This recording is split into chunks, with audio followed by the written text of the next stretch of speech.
सर्वतोभद्रवासों में, नंद्याव्रतों में, घरों में, विछंदकों में और अवरोधन पालियों में सर्वत्र विक्षोभ हो रहा था। स्वस्तिकों में और समस्त गर्भागारपुरों में, गोपुरों में, कपाटों में और बल्बियों की सीमाओं में, बातायनों में, कक्षाओं में और खलों में सभी जगह दैत्यों के नगर में निवासी जनों के मंडलों के द्वारा भूतों द्वारा कहे हुए परम कठोर महान घोष सुनाई दे रहे थे। शिथिलीभूत होते हुए घोरपूर्ण और भयानक हो गए थे तथा कटु आलाप वाले करटों के द्वारा दिवाकर देखा गया था। अरावियों में करोटियों की कोटियां भूमि में गिर गई थी। वेदियों के मध्य में शोणित मिश्रित जल की बिंदुएं गिर रही थी और केशोधिक सभी और धूम से धूसिर होकर गिर गए थे। भूमि में होने वाले, अंतरिक्ष में और दिवलोक में होने वाले उत्पातों के समुदायों को देखकर सभी नगर के निवासी जन अत्यधिक भयभीत हो गए थे।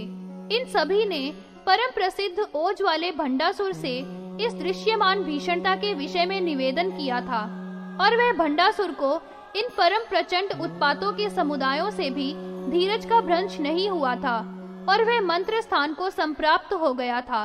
वहां पर मेरु पर्वत के समान वपु वाले तथा बहुत से रत्नों से चित्रित अति उत्तम सिंहासन पर दैत्येंद्र संस्थित हो गया था। वह दानवेश्वर स्फुरित मुकुटों में लगे हुए रत्नों की किरणों से सब दिशाओं को दीपित करता हुआ वहां पर संवस्थित हुआ था। उस समय में उसके 2 अनुजों के द्वारा वह सेवित हुआ था। वह आस्थान मंडप महान था तथा 1 योजन के विस्तार से युक्त था। वहां पर एक बहुत ही ऊंचा सिंहासन था जिस पर यह दानवेंद्र विराजमान हुआ था। विशुक्र और विशंग ये दोनों इसके छोटे भाई बड़े ही अधिक बल और पराक्रम वाले थे और ये दोनों तीनों लोकों के लिए कंडक के ही समान भुजदंड वाले तथा भयंकर थे। ये दोनों ही अपने बड़े भाई की आज्ञा का कभी उल्लंघन नहीं किया करते थे और उन्होंने त्रैलोक्य के विजय करने में महान यश प्राप्त किया था। उन्होंने अपने सिर को झुकाकर उसकी पाद पीठिका को प्रणाम किया था और अपने दोनों करों को जोड़कर ये भूमि में बैठ गए थे।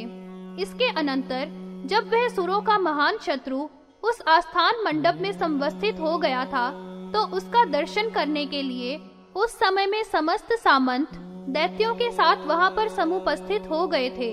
उन एक एक की इतनी अधिक सेना थी जिसकी कोई गणना नहीं है। उनने सबने अपने अपने नाम का उच्चारण करके उस भंडकेश्वर के लिए प्रणिपात किया था। उस दैत्येश्वर ने अत्यंत धैर्य युक्त नेत्रों से उन समस्त असुरों का समादर करते हुए कुछ क्षण तक वह शांत रहा था। फिर अग्रज दानेश्वरों से विशुक्र बोला था। उस समय में उसका स्वर मध्यमान सिंधु के समान था। हे देव, आपकी भुजाओं से जिनका बल और विक्रम विध्वस्त हो गया है, वे पापी, पामर आचरण वाले, दुष्ट आत्मा, अधम, सुरगण, विषाद युक्त होकर अन्य कहीं पर भी शरण को प्राप्त नहीं हुए थे तथा जलती हुई ज्वालाओं से समाकुल वहिन में गिरकर विनाश को प्राप्त हो गए थे। उस देव से समुत्पन्न कोई स्त्री है जो अपने बल के अत्यधिक गर्व वाली है। वासव आदि समस्त देवगण स्वयं ही उसकी शरण में गए हैं। उन्हीं के द्वारा जिनको परम प्रबल उत्साह हो रहा है, उनके पराक्रम को प्रोत्साहन दिया है। उसके साथ बहुत सी स्त्रियों के परिवार भी विद्यमान है और वे सब अनेक प्रकार के आयुधों से भूषित हैं। वे सब हम लोगों पर विजय प्राप्त करने के लिए आ रही हैं। हाँ, बड़े ही कष्ट का विषय है। यह क्या विधाता का चेष्टित है। यदि यह अबलाओं का समुदाय हमको जीत लेगा तो फिर पत्तों के भंग से पाषाण का ही विदारण हो जाएगा। इस हेतु पर विचार किया जाता है तो परिहास सा ही होता है। क्या यह विडंबना मात्र नहीं है और क्या यह लज्जा उत्पन्न करने वाली बात नहीं है जो हमारे सैनिकों की सेना से भी भय को प्राप्त होते हैं। वे शक्र आदि देवगण कातरता को प्राप्त हुए हैं। हमारी सेना की आयुध शक्ति से ब्रह्मादिक भी निर्विण्ण विग्रह वाले होते हैं। विष्णु के विषय में तो कहा ही क्या जाए, साक्षात महेश्वर भी भयभीत हैं। अन्यों की तो बात ही क्या है, सब दिक्पाल भी भाग गए हैं। हमारे परमाधिक तीक्ष्ण बाणों से जो अदृश्य है और अंग में गिरने वाले हैं, सभी जगह वर्मों को भेदने वाले हैं, ऐसे सब देवों को दुर्मत कर दिया है। हम ऐसे हैं जिनके भुजों में महापराक्रम की ऊष्मा है, उनके ऊपर विजय प्राप्त करने के लिए इस समय में कोई स्त्री अभिधावन कर रही है। यद्यपि वह स्त्री है तो भी उसका अपमान कभी भी नहीं करना चाहिए। जो आत्मज्ञानी हैं, उनके द्वारा छोटा भी शत्रु जीतने की इच्छा वालों के द्वारा कभी भी अपमानित नहीं होना चाहिए। इसलिए उसके उत्सारण के वास्ते किंकर अवश्य ही भेज देने चाहिए कि वे उस मदोता उद्दता स्त्री के शिर के केशों को पकड़कर उसे यहाँ ले आवे। हे देव, आपके यहाँ अंदर अवरोध में रहने वाली जो हरिण के समान नेत्रों वाली सुंदरियां हैं, उनकी दासी बनकर बहुत समय तक वह दुष्टा स्त्री उनकी सेवा किया करेगी। हमारे एक एक योद्धा से ही परिपंथी की सेनाओं में त्रैलोक्य विशेष रूप से त्रस्त होकर संपूर्ण चराचर शंकित होता है। हे दानव, अन्य तो आपका चित्त ही प्रमाण है। ऐसा निवेदन करके उस भंडासुर का क्रोध और अधिक बढ़ा दिया था। महान सत्व वाला जो विशंग, वह विचक्षण और विचारों का ज्ञाता था, वह अपने बड़े भाई से यह बोला था कि जो उद्वत दैत्य था, हे देव, आप तो स्वयं शत्रुओं के दमन करने वाले हैं। आप स्वयं ही सब कार्य को जानते हैं। आपको किसी को भी कुछ नहीं बताना चाहिए, क्योंकि आप नीति के मार्ग में रहा करते हैं। जो कुछ भी करना है वह सब विचार करके ही करना चाहिए, क्योंकि भली भांति विचार का करना ही परम गति है। बिना भली भांति से विचार के जो भी कुछ किया जाता है वह मूल के सहित ही संपूर्ण विनष्ट हो जाया करता है। शत्रु के कटक में दूत प्रयत्न पूर्वक भेजने चाहिए। अपने विजय की सिद्धि की इच्छा रखने वालों को चाहिए कि शत्रु के बल और अबल का पहले ज्ञान प्राप्त कर ले।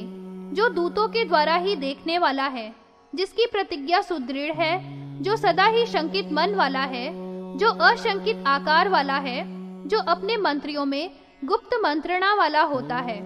ये 6 उपाय हैं। इनका प्रयोग करने वाला जो सदा अभय रहित पद पर स्थित रहता है, वही राजा विजय का लाभ प्राप्त किया करता है। जो जालम होता है उसका शीघ्र विनाश हो जाया करता है। कोई भी कार्य का आरंभ बिना आगा पीछा सोचे ही कर दिया जाया करता है तो वह विनाश करने वाला ही हुआ करता है। जिसका भली भांति विचार करके पीछे जो कर्म किया गया है वह विशेष रूप से जय देने वाला ही हुआ करता है। यह तिर्यक है, यह नारी है अथवा यह क्षुद्रा है, इन बातों से भी राजाओं को कभी भी वैरियों की अवज्ञा नहीं करनी चाहिए, क्योंकि शक्ति तो ऐसी विलक्षण है कि वह सभी जगह हो सकती है। देखिए, ऐतिहासिक घटना विद्यमान है। खंबे से समुत्पन्न नर और तिर्यक का वपु धारण करने वाले समस्त प्राणियों का भूत नरसिंह ने हिरण्यकश्यप जैसा महान बलवान को मार डाला था। प्राचीन समय में भी चंडिका नाम वाली एक नारी ही तो थी जिसने रण में निशुंभ, शुंभ और महिष को मार डाला था। उसी के प्रसंग से उसने बहुत से दैत्यों का विनाश कर दिया था। इसी कारण से मैं यही बतलाता हूँ कि यह समझ करके केवल स्त्री ही तो है, कभी भी अवज्ञा नहीं करनी चाहिए। शक्ति ही सर्वत्र विजय की श्री का कारण हुआ करती है। शक्ति के आधार को प्राप्त है उन स्त्री और पुरुषों से हमको भय नहीं है। इस संसार की स्वभाव से ही शक्ति ही सर्व और विभात हुआ करती है। सो उस बुरे आशय वाले की क्या प्रवृत्ति है आपको समझ लेना चाहिए। हे देव, आपको इन सभी बातों पर विचार कर लेना चाहिए कि यह कौन है, किससे यह समुत्पन्न हुई है, इसके आचार क्या हैं, इसका आश्रय क्या है, इसका बल कैसा और कितना है, इसकी सहायता करने वाले कौन कौन हैं। उस विशंग छोटे भाई के द्वारा जब इस रीति से भंडासुर से कहा गया था तो उसने कहा था कि जो महान ओज वाले हैं उनके लिए विचार का करने की क्या आवश्यकता है। हमारी सेना में महान सत्वधारी हैं और सैकड़ों तो अक्षौहिणी सेना के अधिप हैं। वे इतने समर्थ हैं कि जलधि के जल का भी पान कर सकते हैं और स्वर्ग को भी दग्ध कर सकते हैं। अरे पाप समाचार, व्यर्थ ही स्त्रियों के विषय में तो क्या ऐसी शंका कर रहा है। यह सब तो मैंने पहले ही दूतों के द्वारा देख लिया है। इसके आगे कोई ललिता नाम वाली स्त्री समुदित हुई है। यह यथार्थ नाम वाली है, अर्थात जो भी इसके नाम का अर्थ होता है वैसी ही है। पुष्प के समान तो इसका परम कोमल शरीर है, न तो उसमें कोई सत्व है और न वीर्य पराक्रम ही। संग्रामों में ऐसी स्त्री की क्या गति हो सकती है, और वह तो अविचारों का समुदाय ही है।